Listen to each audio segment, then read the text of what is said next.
All right, y'all. Give me a second. I'm trying to figure out. I gotta get this thing set up because I can't go live on YouTube, me on Facebook. So I'm working around it. And so one monkey don't stop no show. So trying to figure out how I can share this. But today's topic is gonna be African Americans and and Las Vegas.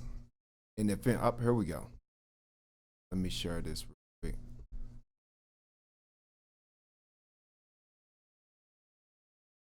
Give me a second.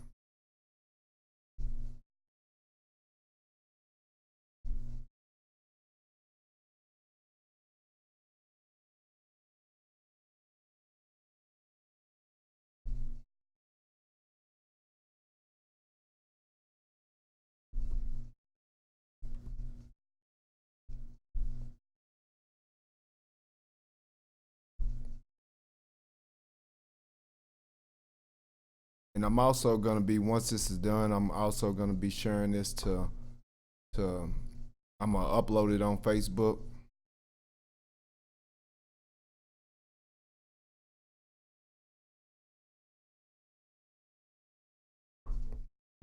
All right.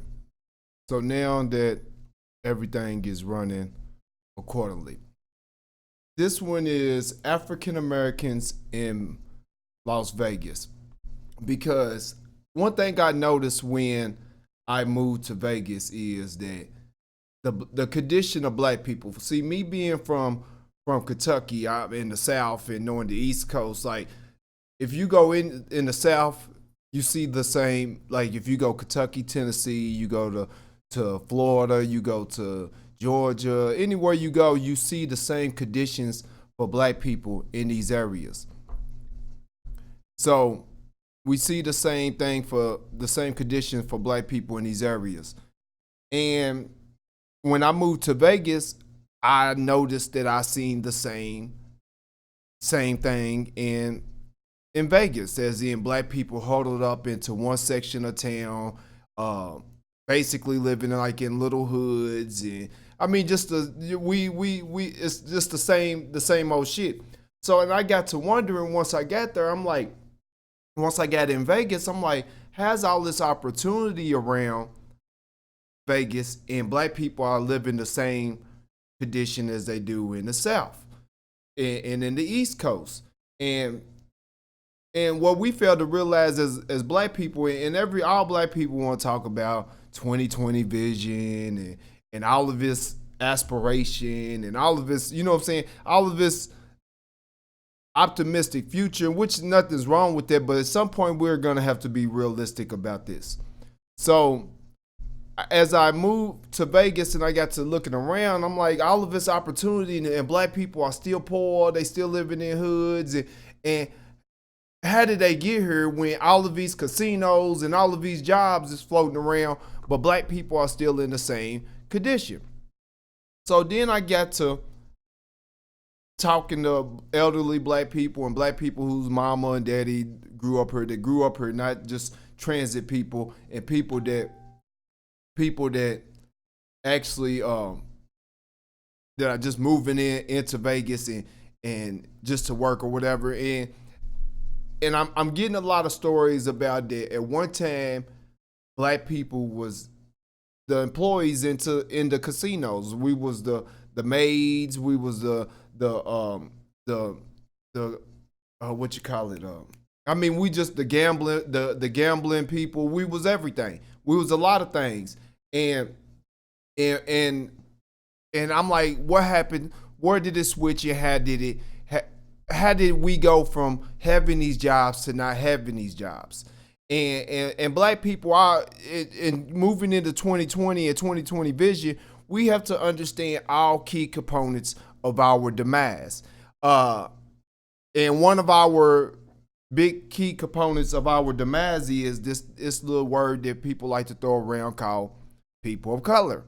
So if anybody been to Vegas, you go into these casinos, you see Asians, Hispanics working, the housemaids and all of this, but not realizing at one time this was us. And then a lot of people that come to Vegas, they don't venture outside of the strip to like North Vegas and the east side where black people reside at, and don't see the conditions. And so you almost think that there's no black people that live in Vegas, but it's actually a lot of black people live here, like 80,000, 100,000 or more. You know, we know that they don't really, when it comes to census, they really kind of try to avoid us to hide our numbers of what our actual population is. So I got to thinking about it, and I'm like, how is it that these black people with all of this opportunity, this money floating around, that they living like niggas do in the South? And in the South, it's kind of understandable because it's black or white there. So like white people are the majority in some places. So we see how the game goes. But then when you get into the West Coast, you thinking of a melting pot and integration was more of a thing.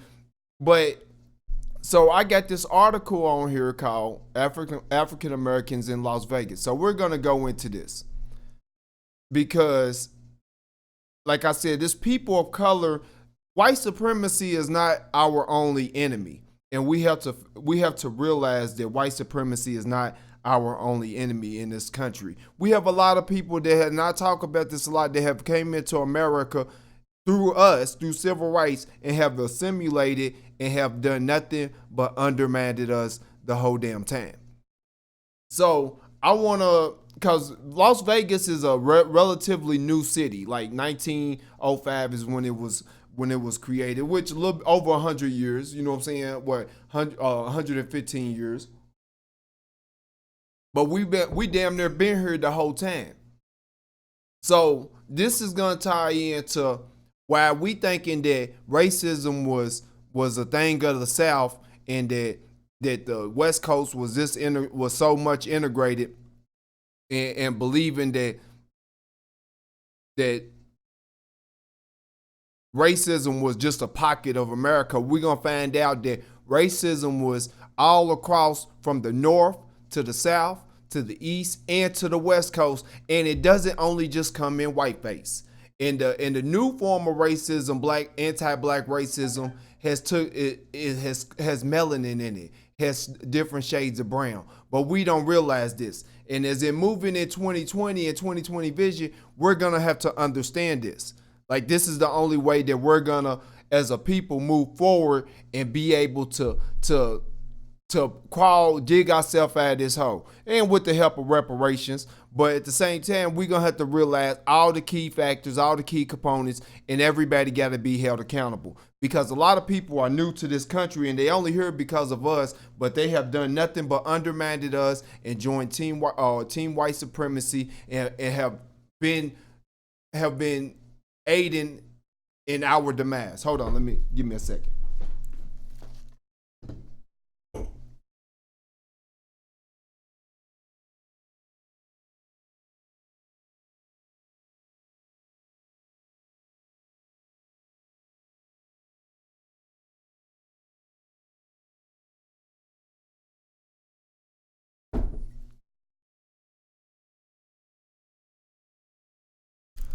All right, I'm back. But so I had to go get some more hot tea. You know what I'm saying? I'm a healthy nigga. So let's start it off in this article, African Americans in Las Vegas, because we have to trace it back. Because, like I said, this little disguise of people of color and minority, that's all bullshit. And as in 2020 and moving into a new decade, we have to understand all that we have no allies and all the key players. It ain't, our downfall is not just white. You know what I'm saying? It's coming from a lot of these different groups. And I got other things that I'm gonna bring into this that's gonna show, that's gonna plead my case. Migration, immigration patterns, and everything. So let's go start off into this. Over the course of the 20th century, economic opportunities encouraged black migration to the Las Vegas area, but racial discrimination curtailed aspirations for decent employment. Partnership in a ranch of attracted John Howell, the black man known to own property in southern Nevada. However, the railroad, gaming, and federal projects drew most African Americans to Las Vegas. By 1910, out of the 945 residents of Las Vegas, 40 were black. So 1910. So the city was started in 1905, I believe. So we had about 90 within 5 years, 945 people, 945 white people moved. People moved to Vegas. 40 of them was black. By mid century, racism in Las Vegas was wondrous that it had achieved national prominence, causing Nevada to be branded as the Mississippi of the West. Over time, black activism and political pressure. So this is 1910. Well, like 1950, 1940. They saying that the racism in Las Vegas, in Nevada, on the West Coast. Look at a map and see where this is, where Vegas, Nevada. If you're not friendly with geography and shit, see where it's located at. Right next to California. So in 1940, racist in a motherfucker out here. Okay, over time, black activism and political pressure succeeded in whittling down racial barriers. As of 2008, more than 125,000 blacks, or at least 9% of the total population, live and work in the Las Vegas Valley. So when they're talking about this working in the Las Vegas Valley, they're not talking about in the casinos. Because if any black people, if you've been to Las Vegas, how many black maids do you see? How many black people? And I'm not talking no black African or no Ethiopian. I'm talking about like descendant of slave people. Have you seen working in these casinos in 2020? It's 2020. A lot of y'all probably been here in 2019. How many have you seen of black people, concierge and whatever else, walking? People in suits walk around that's African American. And note that we've been here since 1910. And 125,000 black people. Now, so they talk about living, working in Las Vegas, and this was 2008. These niggas, they talk about fast food and shit that really ain't gonna pull a nigga up out of the hole and ain't really got no money surfacing. So blacks first began to settle in Las Vegas in the spring of 1905 when the fledgling town became a stop on the San Pedro, Los Angeles, and Salt Lake Railroad. Most of the men worked as porters and in the railroad repair shop, while women held positions as maids and homemakers. Both sexes shared entrepreneurial pursuits, owning restaurants, a shoe shine stand, a boarding house, and entertainment venues. So this is during the time of segregation. So it was if you got 40 black people and growing, and you living in a racist ass Las Vegas at that time, you have to be an entrepreneur, because you can't go into the casinos, you can't go into the restaurants, you can't go into whatever they got going on and what they got popping. So we had to create our own. So throughout our segregation, it created a class of entrepreneurs. Okay, so though the town SARS Walter Bracken encouraged blacks to live in one particular section of the small town. There were no official policies of segregation, yet blacks did live on and around Block 17 next to the infamous Block 16. So, okay, that housed saloons and red light district. Today, this is the downtown area between what are now known as Ogden, Stewart Streets, and along Casino Center Boulevard. So what they're basically saying is that there wasn't really segregation in Vegas, but they still enforced it. They still enforced segregation on black people here. Like it wasn't no laws, like, cause it was a relatively new city. So what they did was basically say, all right, y'all niggas got the right. We don't have no laws for this, but y'all niggas is gonna stay in this little square. And what you basically see in the South and in the East Coast and in the North, what we'll call projects. They just basically follow the same motto as they would in Tennessee, Kentucky, Georgia, Alabama, Mississippi. They just ran that same system. And so basically, when they say, a lot of y'all don't know the street names, but for y'all that have been to Vegas, the red light district, what they, Ogden and Stewart is basically one block over from Fremont Street. And so if you at Fremont Street by the Golden Nugget, when you start walking towards down where the zip line is in that direction, that's gonna be going like towards the east side. So they basically house black people in that area. So 40 blacks, probably about 100 or so. That wasn't really, it didn't take that much land, but that's where they could find these people too. So that's just give you an idea of where you're at. So if anybody that been to Vegas and you know Fremont, so if you were at the like under Fremont under the little thing and you walking towards where you get on the zip line or down there by like where the bars is and shit like that, that's where though and a block over, that's where black people lived at.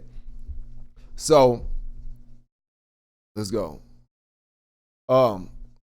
The growing black community fused together because of the forces of racism. So black people didn't have no choice but to come together. You know what I'm saying? So in 1924, Elko, Nevada, located in the upper northeastern portion of the state, hosted a Ku Klux Klan march. 1924, on the West Coast in Nevada, the Ku Klux Klan. So when they tell you that racism was a thing of the South and the Ku Klux Klan was a thing of the South, no, they was all the way over here to Nevada. And it's also was up in Colorado. If you ever go to Denver, like Lambert Street, they used to have Ku Klux Klan marches down there. So the Las Vegas demonstration, again, in full, transpired the following year. 3 years later, the Las Vegas branch of the NAACP gained a charter and elected Arthur McCants as the first president. Although some historians believe that the KKK activity led to the NAACP formation, it is argued that this 1928 decision was economic in nature and came as news of the Hoover Dam began to circulate. The watershed, so 1924, 1928, we got presence of the Klan in Nevada. So tell me again that racism was a thing of the South only. History books are lying. The watershed year for the black community proved to be 1931, when construction began on the Hoover Dam. Gambling was legalized and building plans started on the Federal Post Office Courthouse located on Stewart Street in the heart of the black community. The number of black residents grew during the early years, the Great Depression, when people poured into southern Nevada area seeking work on the Hoover Dam. Simultaneously, many locals pushed out of downtown by the new post office faced restrictive housing covenants and found themselves limited in the homes of West Side. So they moved them, like Fremont is basically the east side, moving into north, like semi-north east side. So basically when they put the post office there, they were starting their form of gentrification. So they dislocated, they wanted that area, so they dislocated, uprooted the black people, and moved them to the west side, which is, if anybody knows Vegas, is the Summerlin area. So when blacks were denied jobs on the dam, and so also you seen when they start doing the Hoover Dam, you seen a flood of black people start trying to move there because they seeing job opportunity. So that's what it said. The number, where's it at? The number of black residents, starting right here where you see the highlight, grew during the early years of the Great Depression when people poured into southern Nevada seeking work under Hoover Dam. Okay, back to her. When blacks were denied jobs on the dam, the community formed the Colored Citizens Labor and Protective Association, and organizations that claimed 247 members. By September 1931, a negotiator from the NAACP's regional branch, William Pickens, eventually brokered an end to racial hiring restriction. Still, although the black population in Las Vegas had nearly doubled within the promise of work, only 44 blacks out of 200,000 workers found jobs on the dam during this 1931 to 1935 construction. So what we're seeing, this is social economic warfare. So and denying blacks the access to jobs and the pay good and get and making money, but which is kind of good in a certain sense, because think of all the people that died trying to build the Hoover Dam. They say his bodies that's stuck in the concrete. You know, while they was pouring concrete, people that fell into the concrete of the Hoover Dam and they bodies is in there. You know what I'm saying? They say like 500 to 1,000 people died during that. So, I mean, it's a give or take on that, but we're seeing that they fought to get to change the racial hiring restrictions, but out of 20,000 workers, only 44 black people. So black people was moving to Las Vegas, into this area, looking for jobs and thinking that they're going to get a job. You know what I'm saying? Like, all right, well, we black. They don't really, you know what I'm saying? Throw us a little money. No, they wasn't playing that. So overt discrimination became a way of life in the 40s. Industrial mobilization during the World War II not only stimulated additional black migration, but also contributed to the increase of racial tension and resulted in widespread segregationist policies in the Las Vegas Valley. The West Side exploded during the war when many blacks were hired from small towns in the South, especially for Fordyce, Arkansas, Tallua, Louisiana, to work at Basic Magnesium Inc. So they imported a lot of black people from the South to work at this Magnesium Inc. But it makes you wonder, what was the hazard of this company? Because we see especially recently, that a lot of people are filing charges on these big companies that from back in the day, because they was exposed to lead and cancerous materials, and so they imported some black people to work at this place. But we have to wonder, what was the what was the working environment, the condition of this place? A plant that processed materials to be used for ammunition and airplanes in the war effort. So use them as mules, but at the same time, we have to think it was white people here too. So why was they importing black people to give them this job? I'm probably more than guarantee you that the conditions of this company was horrible. A lot of black people probably died from exposure to dangerous chemicals. Most of the 3,000 or more blacks that lived in southern Nevada in 1944 were denied any but the most menial of jobs in casinos and all the plants. All were separated from the white patrons in movie theaters and excluded from most restaurants. 1944, still racist as fuck.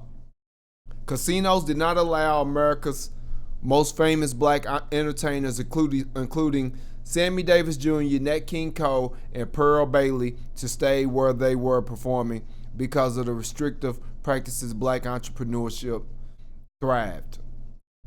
Because of these restrictive practices, black entrepreneurship thrived, and the community formed its own business core on Jackson Street Avenue, with casinos, restaurants, beauty parlors, barbershops, and other business concerns. So during segregation, since they couldn't go into these places. We had to do for ourselves. You know what I'm saying? And we became entrepreneurs. But all these people, the integration is the best thing. And look what we was accomplishing when we didn't have access to that shit. Now look what we got now that we got access to that shit. We have to be honest about some shit. Was integration really about giving us equality, or was it about getting our money and destroying black entrepreneurship? And let's just imagine if they never really did integration, how much better will we probably be off right now? Ask yourself.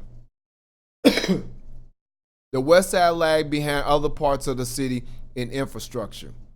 Development planning and attention by city authorities, simple amenities such as sewage lines, electricity, and paved streets that were commonplace in the Las Vegas came slowly, and only at the petitioning of residents.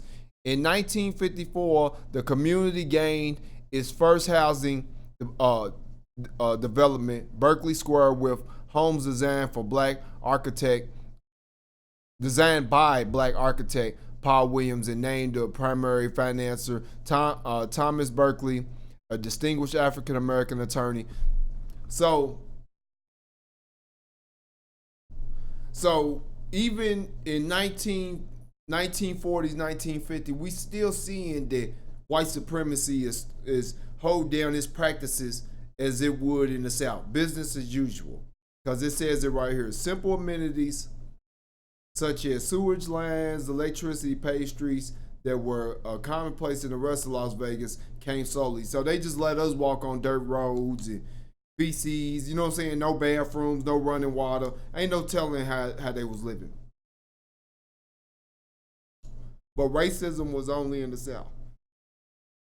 So economically and politically, the law and put a pin in this, because this, what I'm saying is, I'm showing you as in the foundation and the birth of Las Vegas, it wasn't nobody but us and them in Vegas. It was black people and white people for the most part. Probably a sprinkle of one or two Mexicans, if that, one or two Asians, if that. Okay, economically and politically, the Las Vegas black community expanded rapidly during the 1950s. In 1955, the Moulin Rouge Hotel Casino, the first integrated upscale establishment in Las Vegas, and one that rival venues on the Strip and downtown, was built on the outskirts of the West Side. Joe Louis, one of the most famous heavyweight champions in history, served as a greeter. The line of black dancers was featured on the cover of Life magazine, and the nightly crowds were peppered with Hollywood's elites. So they wouldn't allow us in they shit that they already had established. So the Moulin Rouge was a hotel casino that integrated, because we got all the talent.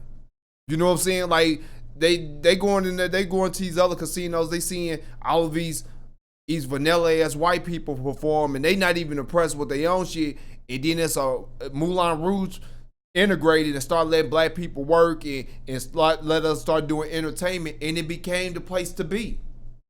It became the place to be. And then once they, and it's a trick, you're gonna see some real tricky in here when I get back to it. But once they start letting us come into shit in the Moulin Rouge, the other casinos couldn't compete. It's like if you take all the NBA players and the black NFL players off the court, and we do our own shit, NFL and the NBA gonna die off.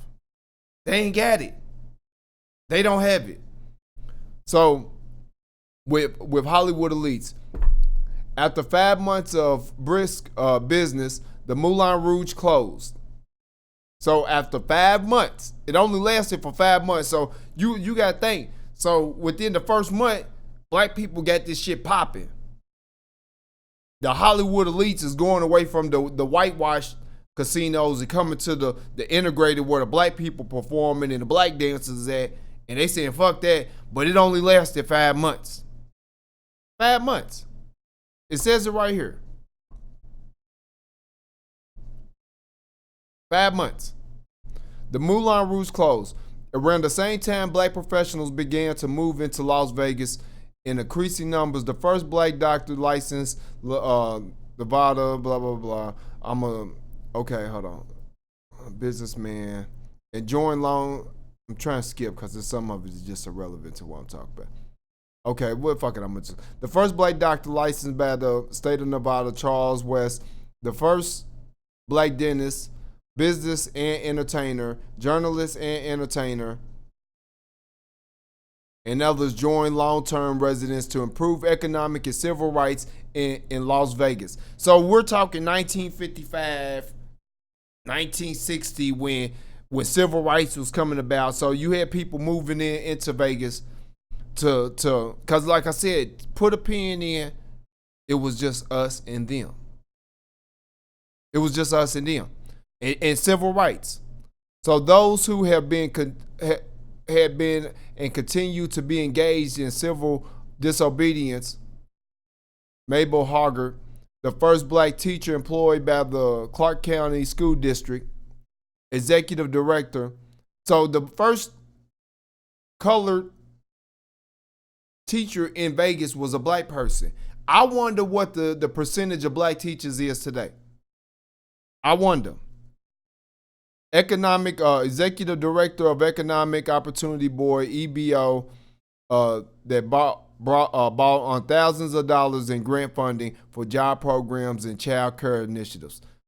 Woodrow Wilson, the first black elected to the Nevada State Assembly. Business, all right, it's just people. Okay, in order to avoid a planned protest march on the Las Vegas Strip on 26 March 1960. So this is around your civil rights era. This is where black people was fighting for civil rights, equal opportunity, and affirmative action, immigration. Put a pin in immigration. Cause remember what I talked about when I started. When you come out here present day and you look at the strip and you look at the people that's working, how many black people do you see? How many black people do you see? Black community leaders met with elected officials at the once famed Moulin Rouge and reached a verbal agreement to integrate Las Vegas. So even in 1960, it was just us and them. In Vegas, it was just us and them. So you have to put a stamp in the time, March 1960, civil rights. We marching to integrate Las Vegas. We're the ones that's the maids and whatever. We're filling up the jobs. We're working to get into jobs. And you have to see how diabolical these people are, because when you look at present day, you're gonna see how they use these other minority groups, and the minority groups purposely let themselves be used as a buffer class to undercut and undermine us. And this ain't just in Las Vegas. I'm using Las Vegas because Las Vegas is a relatively new city. So think about the damage that's been done in older cities like California, and where you got 60% of the population, homeless population, is black people. New York, all across America where high homeless, Colorado, Denver, Colorado, and it's a lot of black people homeless.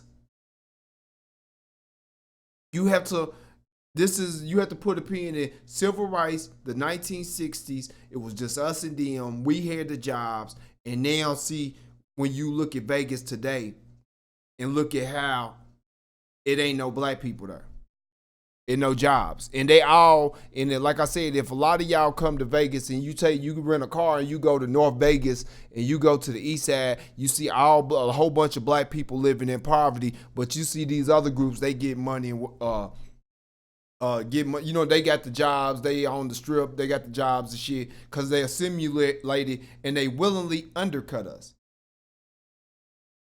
Willingly. So moving forward, 2020 vision, we got to understand that our problem just isn't white supremacy. It's a lot of these groups. A lot of these groups is on team white supremacy. Just because they get brown or they black, you know what I'm saying? They get black immigrants don't mean nothing. When they start coming, when we fought for civil rights for them to get in this country, and when it was they had the option of being good people and working with black people to push forward as people of color, they chose to say, fuck y'all, we riding with white people, we're gonna be anti-black against y'all, we're gonna undercut y'all, and we're gonna swap places with y'all. So integrate Las Vegas. So I'm starting here.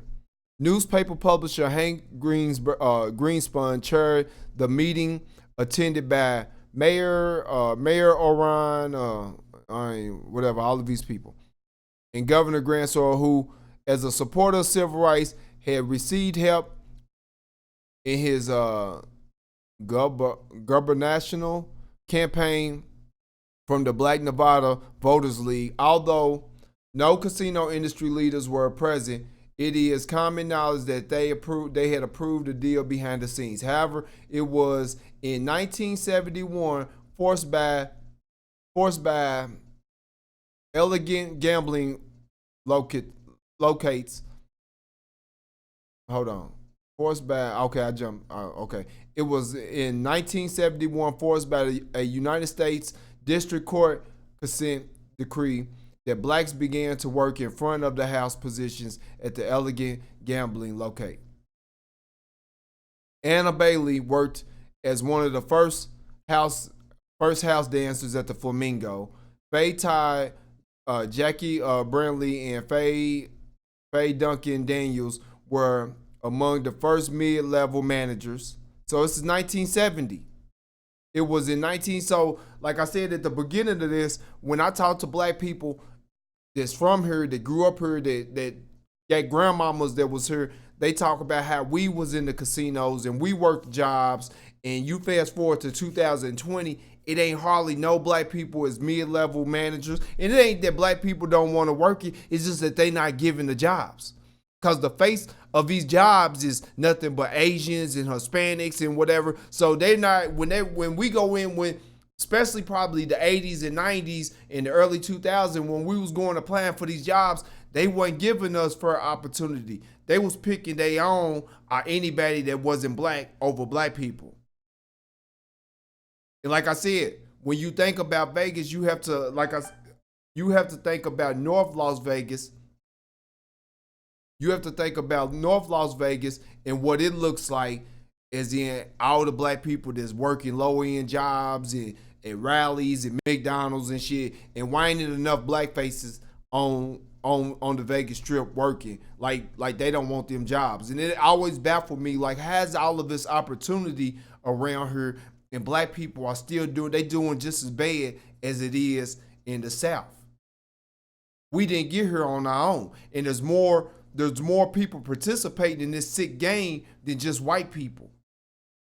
But 2020 vision, we have to understand that a lot of our enemies have melanin and have a little tint to them too. And on the Census Bureau, they consider themselves white.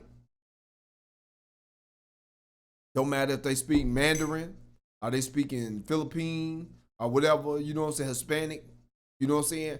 They team white supremacy. Jimmy gave the city's first black mortician from moved up in the ranks of the casino industry to become an assistant hotel manager. So this is probably like 1970, 1975. So we've been here for over 70 years at this time. I mean, 60 years. 65 years. And after the 1970s, the first black person to make it up to assistant hotel manager at the Plaza, which is on Fremont Street, was it after the 70s. After many years of influential positions at the Sands and Cern Knight Pretty, the first black woman in Nevada to hold a full gaming license, bought the Moulin Rouge in the late 80s. Been here for 70 years. And they just started letting us, and this is after civil rights and post-bit integration and all of this shit. They held us underwater in the 1980s. So put a pin in that right there, 1980s, because I'm gonna go to something here in a little bit, because I'm gonna show you the timeline of immigration and everything. Cause we talking 2020 vision. If you still on this people of color, minority kick or whatever, you don't know enough, you're dumb and you're blind as fuck.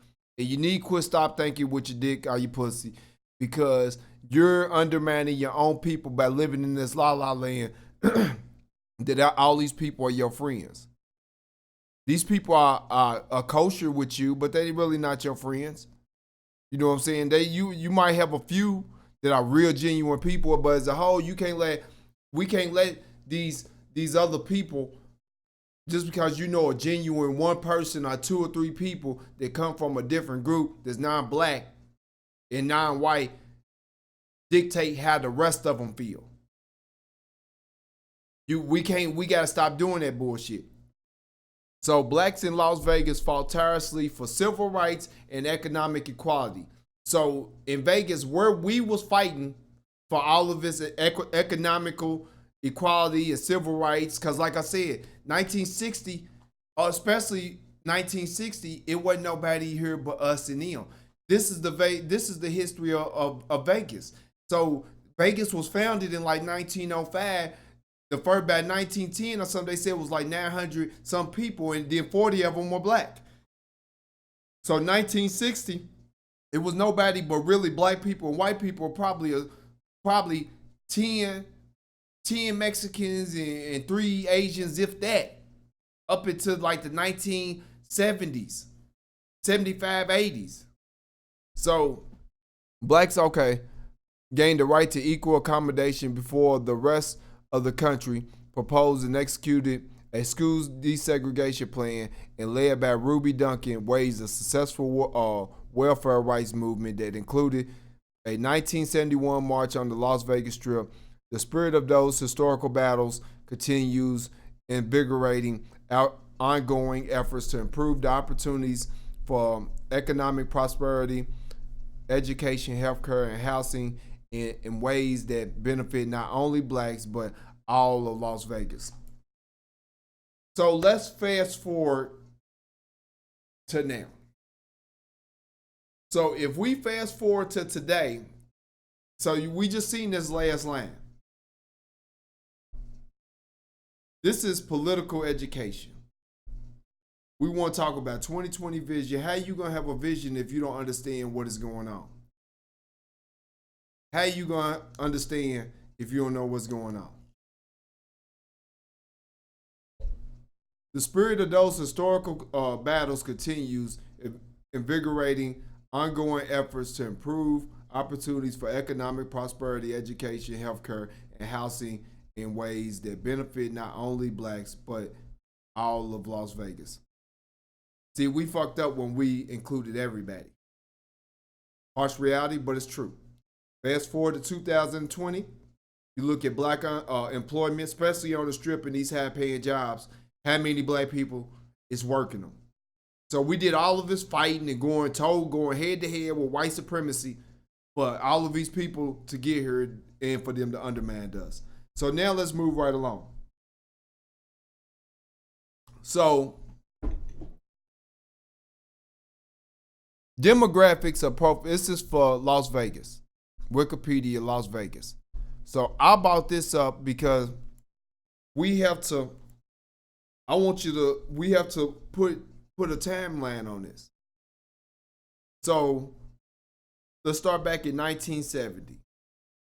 87% white, 83% non-Hispanic white. So that's probably your other type of whites, you know what I'm saying? Black or African Americans, 11%. This is 1970. Hispanics, 4.6. So this is when they start moving in. Asians, 0.7. So let's fast forward to 2019 and let's look at look at this chart moving to the left.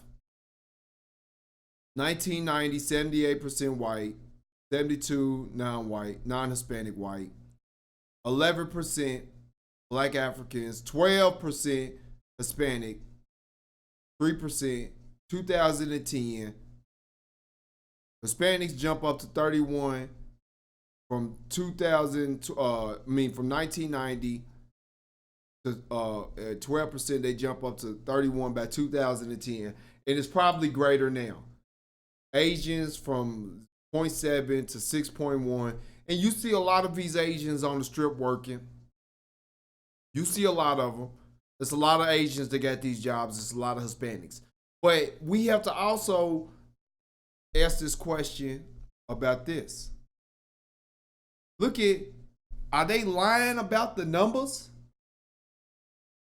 Are they lying about the population? How does 1970 and to now, all of it, the black population stays at 11.2 in 1970, 11.4 the 90s, 2000, 10.4, it goes down, then jumps back up in 2010.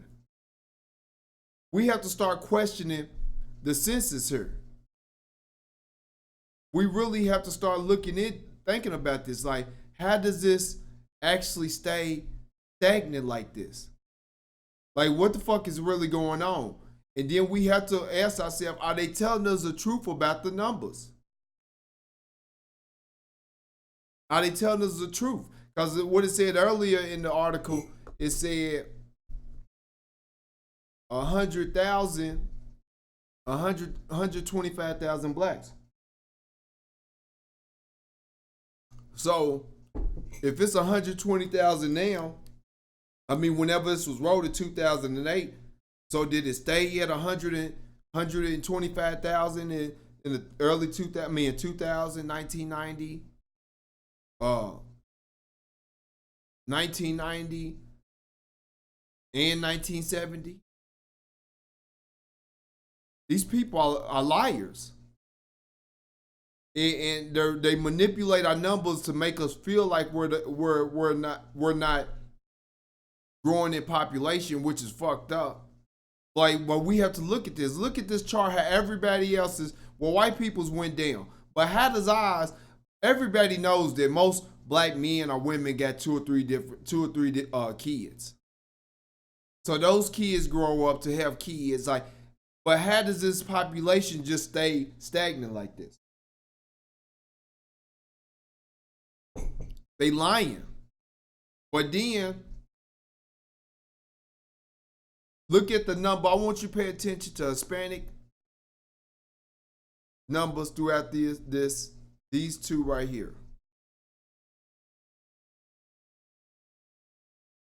Look at that, because I want you to think about what the article just said with the history of black people coming to Vegas, dealing with racism, segregation, getting treated just how we did in the South. Ku Klux Klan coming through this motherfucker, couldn't get jobs.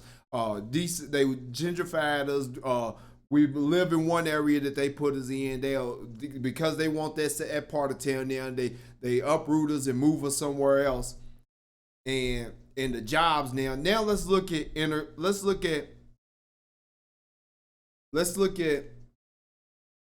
immigration patterns.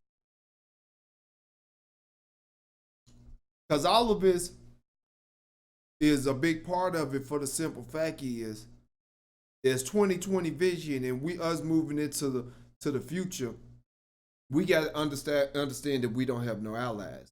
And a lot of these people that we're considering allies is only looking out for themselves, and they're undercutting us. They're undercutting us. We have to be honest about it.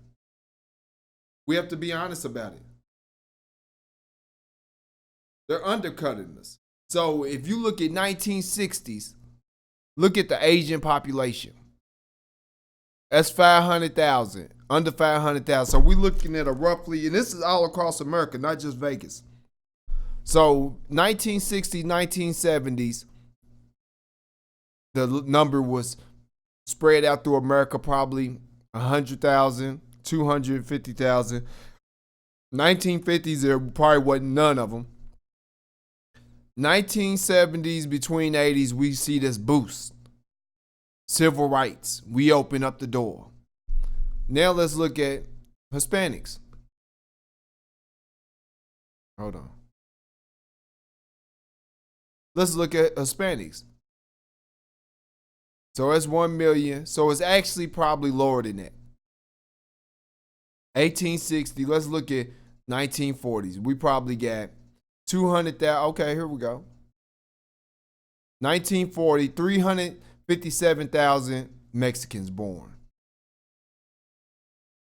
1960, 600,000 Mexicans. And this is all America. Now, we're not talking Vegas. This is when your civil rights. So 1970, after civil rights, it jumps from 600,000 to 700,000. And then 2 million by 1988, climbing. So 1968 is a hell of a year for the simple fact is, 1960s is a hell of a year because this is when we fought for them to even have the right to come here. Because at first they didn't want them here, but then they seen that we was galvanized and we had businesses. We had to think about Tulsa, Oklahoma, Greenwood, Tennessee. We had to think about these places when we was becoming entrepreneurs and we was doing our own thing and we was sprouting up millionaires and we was standing on our own 2 feet when we left the plantation with nothing. So what they did was somehow we got tricked into open up the door for immigration. Cause we thinking we didn't know. A lot of us didn't go to Mexico. We didn't go to Japan. We didn't go to China and see how these people felt about black people. We just saw people of color. They not white. They gonna come here and we can be allies. We can be friends. Cause we thinking that white people gonna treat them like they do us because they not white. But what we're seeing is if we look at these population, we have to look at present day. White America used them as a buffer class. They use these people as a buffer class. Look at the Mexicans. Shit. Look at the Asians. They use them as a buffer class. They instead of giving black people what is owed and giving us a fair chance, they was cool with immigration because before we'll give the nigga anything, we'd rather flood this country with other people and give them something so they could be the buffer class between white people and black people. And these people came in here, they went with it and didn't have a problem with doing it. So now let's look at Las Vegas. And this is why I'm using Las Vegas for the basis of this. Because we've been here since the beginning of this town. We done fought for rights in this town, civil rights to get what is due to us and just to be treated human. And then across the nation, we fought for these other people to come in this country. And you fast forward to present day Las Vegas, all of these people have did nothing but work against us. And I can say this because I live in Vegas. I work on the Strip. I see it. I know the number. Like, I know it. I see it. I always wonder why the fuck black people ain't working these jobs and why black people are stuck in the hood. And now it makes sense. It makes sense.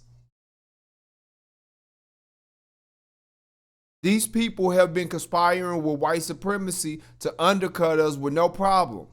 Horrible people. Horrible. These people ain't shit. You know the history of black people and white people. Y'all know that we fought for y'all to get here through civil rights because y'all love using our shit when it's beneficial for y'all. They throwing kids into detention centers and they separating families. Civil rights, civil rights, civil rights. But y'all undermine black people. And I should have pulled up the demographics of jobs in Vegas. And it will show probably a fucked up number of of showing that how many black people are holding these casino jobs. But you can do the research yourself. I'm just doing the ground, the foundation. You can look this up for yourself and ponder on it. Because we seen in this article that black people, we was the only motherfuckers here. It was just black people and white people. Up until civil rights, into the 80s or 90s, basically. Because these numbers show you when they in 1960, it was only 600,000 Mexicans across the United States. 70 is them 750,000. 80, it jumped up to 2 million. Same thing with Asians. 70, 200,000 or so, depending on what type. 80s, it jumped up to about 700. 90s, it jumped up. It just kept climbing. Well, no, yeah, it just kept climbing. These people have, and like I said, you look at the strip now, and like I said, next time if you black and you in Vegas, ride through Vegas. Just rent your car, ride all around, and go to the north side and go to the east side. It will fuck you up how black people are living here in 2020 with all of this money and these casinos and all these jobs, and can't none of them get in there. It ain't that they don't want the jobs, they won't let them in the jobs. They won't let them in the jobs. These immigrants and shit are working, they only looking out for themselves. When in the 60s and civil rights, and even when they started coming into America, and specifically, let's just talk about Las Vegas. When they started coming into Las Vegas, we gave them the green light, and we was probably hiring them. They probably, when the Mexicans and the Asians start moving into Vegas and shit and applying for jobs, we probably was the motherfuckers hiring them. We gave them the jobs. And once they got the jobs, they was figuring out how they can get us out the way. Horrible people. Horrible people.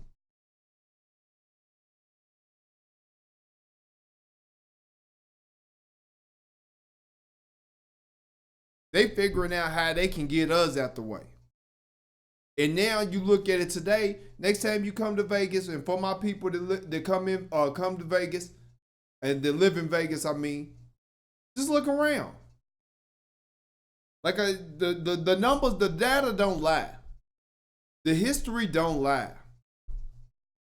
The census don't lie. Besides the African American growth population here that we're seeing, it doesn't lie. So and we seeing the spike, 1970, 4% Hispanic, under 1% Asian. 1990s, 12%, 3% Asian, 23% Hispanic in 2000s, 4% Asians, damn near 5%. We was hiring them, and as they got their foot in the door, they just said, fuck us. They not gonna hire us. They not looking out for us. If Tyrone get fired, they gonna replace his ass with Rico. They gonna replace his ass with Rico.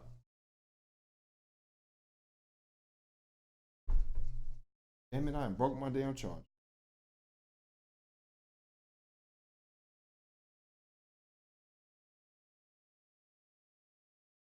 That's just horrible shit.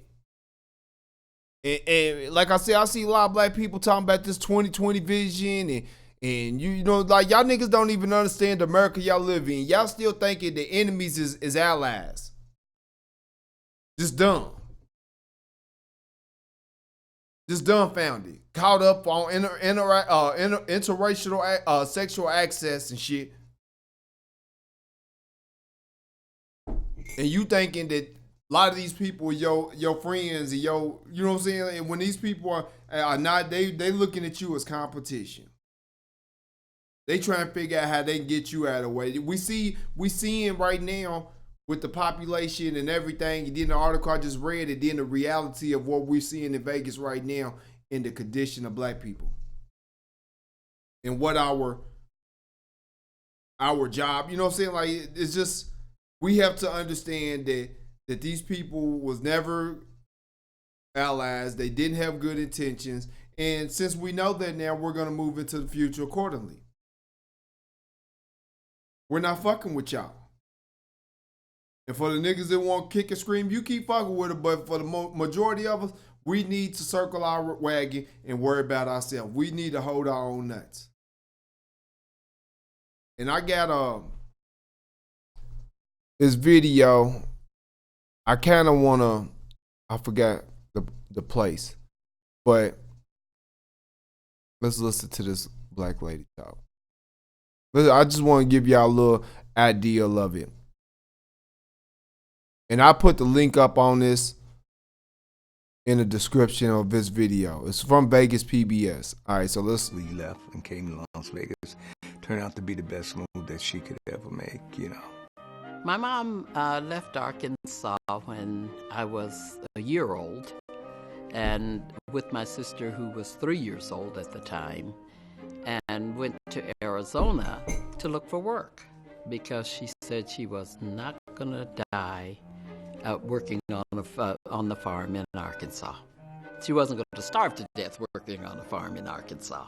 Then she somehow wound up in Las Vegas she came to Las Vegas actually to work at the El Rancho Vegas in the pantry.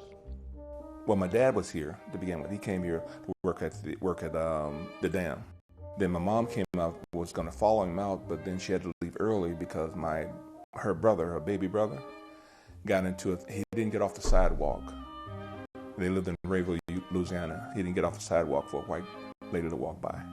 So they were coming to hang him that night. Importers, the real money-making positions. We were not even allowed to go on the strip except to clean or to bus. I mean, we couldn't even park the cars. We couldn't even carry the bags inside. Why not? Because those were the better paying jobs. All of those were, I will label them as injustices because black people didn't have a shot at those positions. And what drove this injustice? So we fought for this. We fought for these jobs. We opened up the door for these other people to get these jobs. And then all they do in turn is undercut us, undermine us, and do everything that they can to not hire us. This is, and so we started at the bottom, we rose up, we opened up the door to these other people, and then we ended up back at the bottom. Like I said, you don't believe me, just come to Vegas and look around and look at when you at the casino, see how many black people you see. It's 125,000 black people and probably more in Vegas. And so a lot of those faces in those casinos should be black people. But we was undercutted, undermined by your so-called people of color, these immigrants. They were willing to do the work for cheaper, undermining us. We like, look here, we deserve $15 an hour. The white people are getting paid $15 or whatever. We deserve that too. Well, y'all niggas want more money. What we'll do is, instead of paying you, we'll just immigrate. We'll import some immigrants that's gonna do it for cheaper. Cause they just gonna be so happy to come here and work and do not be in Cuba, not be in South America, not be in Mexico. And that the people came here and purposely and willingly undermined us. A lot of the casino bosses did not want to upset Southerners, white Southerners who came here to gamble and to have a good time. They didn't concern themselves with the feelings of the black community, the African American community in this town. It didn't matter to them. I'm talking about not only the casino bosses, but also the city fathers, I call them. the folks who were the leaders and ran the city. Business leaders essentially controlled the city. It was they who set the rules, and Las Vegas rules dictated that discrimination was not only tolerated, but cultivated. It's for this reason that most of the city's African American. And it's like I'm at an hour now, but I'm gonna post a video. The link to this page, and so you can go and watch it yourself. But black people moving into 2020, stop being. This ain't just for Las Vegas. This is all across this nation. We are all we got. We are all we got. We are all we ever needed. And fuck these other people. We don't owe as black people. We don't owe none of these other people nothing. If anything, they owe us. Half of them wouldn't be here if it wasn't for us. We don't owe them nothing. They owe us everything. And they have purposely been saddled with team white supremacy and have been undermining us. So moving forward in the future, as a race of people and as a nation of people, if y'all expect to make it and y'all expect to survive in America, y'all gonna have to wake the fuck up and come up out of the sunken place. Like, for real. Because as long as we stay thinking that our only enemy in this country is white people, you got another thing coming. It comes in all different shades. And this is the reality. I hate to sound harsh, but all I know is to tell you the truth and to be realistic about it.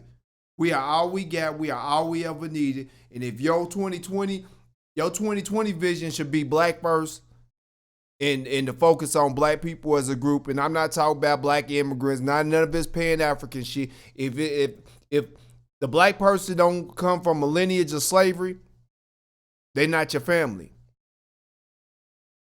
Especially as of right now. They could be your family later on once we get what is due to us and we fix this problem that's been created. But as of right now, we ain't got time to be catering to these other people and worry about what they got going on, because they sure in the fuck ain't worried about us.